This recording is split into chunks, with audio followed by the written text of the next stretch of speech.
दक्षिणा क्यों देते हैं?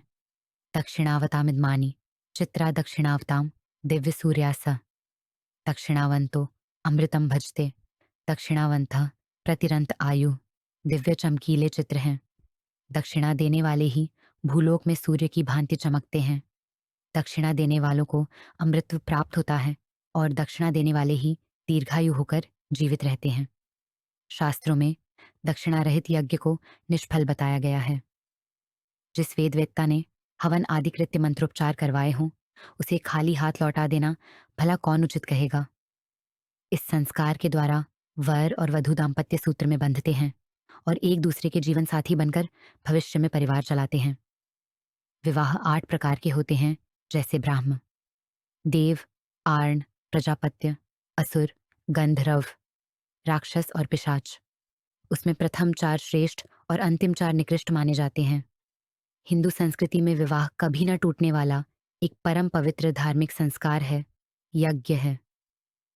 विवाह में 2 प्राण, वर वधू, अपने अलग अस्तित्वों को समाप्त कर एक सम्मिलित इकाई का निर्माण करते हैं और एक दूसरे को अपनी योग्यताओं एवं भावनाओं का लाभ पहुंचाते हुए गाड़ी में लगे 2 पहियों की तरह प्रगति पथ पर बढ़ते हैं।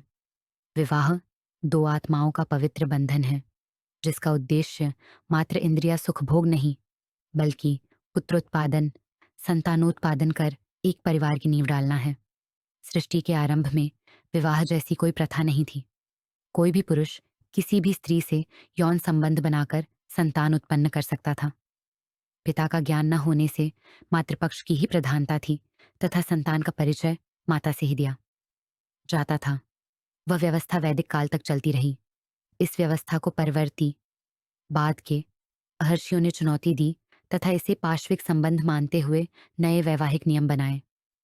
आर्षि श्वेतकेतु का एक संदर्भ वैदिक साहित्य में आया है कि उन्होंने मर्यादा की रक्षा के लिए विवाह प्रणाली की स्थापना की और तभी से कुटुंब व्यवस्था का श्री गणेश हुआ। हिंदू विवाह भोगलिप्सा का साधन नहीं, एक धार्मिक संस्कार है। संस्कार से अंतःशुद्धि होती है और शुद्ध अंतकरण में तत्व ज्ञान व भगवत प्रेम उत्पन्न होता है, जो जीवन का चरम एवं परम पुरुषार्थ है।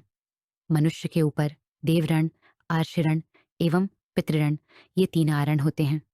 यज्ञ योगादि से देवऋण, स्वाध्याय से आर्षिगण तथा विवाह करके पितरों के श्राद्ध तर्पण के योग्य धार्मिक एवं सदाचारी पुत्र उत्पन्न करके पितृऋण का परिशोधन होता है। इस प्रकार पितरों की सेवा तथा सद्धर्म का